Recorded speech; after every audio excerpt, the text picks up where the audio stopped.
এ কোনো সাধারণ জয় না, এটা ইতিহাস সৃষ্টি করা জয়। এটা ধরাছোঁয়ার বাইরে থেকে জয়। সাদিক কায়েম, এস এম ফরহাদ ও মহিউদ্দিন খান তারা প্রতিদ্বন্দ্বীদের চেয়ে দ্বিগুণের বেশি ভোট পেয়েছে, মানে অল আউট উইন। জয়ের চেয়ে জয়ের ব্যবধানটা সবচেয়ে বড় চমক সৃষ্টি করেছে। ডাকসুর ইতিহাসে এমন ঘটনা খুব বেশি ঘটেনি। ভিপি পদে সাদিক কায়েম পেয়েছেন 14,042 ভোট, ছাত্রদলের আবিদ পেয়েছেন 5,658, অর্থাৎ অর্ধেকেরও কম। জিএস পদে ফরহাদ পেয়েছেন 10,794 ভোট, আর ছাত্রদলের হামিম পেয়েছেন 5,283 ভোট, এখানেও দ্বিগুণ ব্যবধান। এজিএস পদে মহিউদ্দিন খান পেয়েছেন 9,501 ভোট, তার প্রতিদ্বন্দ্বী ছাত্রদলের মায়েত পেয়েছেন 4,254 ভোট, অর্থাৎ 5,247 ভোটের ব্যবধান। শিবিরের এই তিন নায়ক সম্পর্কে বিস্তারিত জেনে নিন। শুরুতে মহিউদ্দিন খান মহি, চোখে চশমা, পরনে পাঞ্জাবি আর চেহারায় ভদ্রতার ছাপ স্পষ্ট।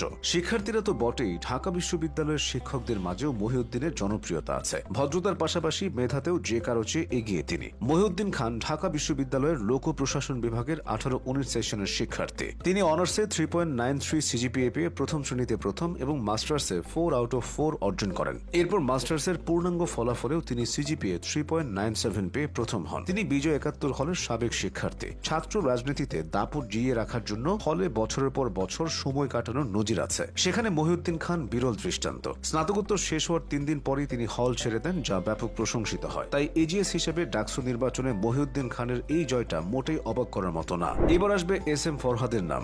দেখতে সে ছোটখাটো, তবে তার দায়িত্বটা বিশাল। একজন ডিবেটর হিসেবে তার বেশ খ্যাতি আছে। কখনো তিনি বাম রাজনীতির সমালোচনা করেন, কখনো ছাত্রদলের ভুলগুলো ধরিয়ে দেন। আবার প্রতিপক্ষের দিক থেকেও ফরহাদকে নিয়ে নানা সমালোচনা হয়। তিনি সেসব সমালোচনার জবাব দেন দায়িত্বশীল আচরণের মাধ্যমে। ছাত্রলীগের সঙ্গে তার অতীত সংশ্লিষ্টতা নিয়ে প্রচুর সমালোচনা আছে, তবে ফরহাদের দাবি সেটা ছিল তার কৌশল। তিনি নাকি পরিচয় লুকিয়ে শিবির করতেন। ফরহাদের যে রুমমেট, যে তার সঙ্গে দীর্ঘ 4 বছর থেকেছে, সেও ফরহাদের আসল রাজনৈতিক পরিচয় জানত না। 2024 সালের 5 অগস্টের পর ফরহাদের পরিচয় সামনে আসার পর অন্য অনেকের মতো তার রুমমেটও অবাক হয়েছিল। ফরহাদ ঢাবি সমাজ কল্যাণ ও গবেষণা ইনস্টিটিউটের 2017-18 সেশন এবং কবি জসিমউদ্দিন হলের আবাসিক শিক্ষার্থী। ডাকসু নির্বাচনের জন্য ফরহাদকে তেমন প্রচারণায় দেখা যায়নি, অথচ তার জয়টা সহজভাবে এসেছে। সব শেষে আসবে সাদিক কায়েমের নাম। তিনি শিবিরের ফ্রন্টলাইনার। ডাকসুতে শিবিরের হয়ে প্রচারণায় তাকে সবচেয়ে বেশি সরব দেখা গেছে। সাদিক কায়েমের প্রচারণা ছিল একদম সাদামাটা, তবে জয়টা আসলো বড়সড়। তিনি এখন ডাকসুর ইতিহাসে শিবিরের প্রথম এবং একমাত্র ভিপি। মাঝরাতে সবাই যখন বিজয় উল্লাসের অপেক্ষায়, সাদিক কায়েমকে তখন নামাজরত অবস্থায় দেখা যায়। ভিপি হওয়ার আগে সাদিক বলেছিলেন, ডাকসুর কাজ নেতা তৈরি করা নয়, বরং শিক্ষার্থীদের স্বার্থ হাসিল করা। এই স্বার্থের ভেতর রয়েছে আবাসন সংকট দূর করা,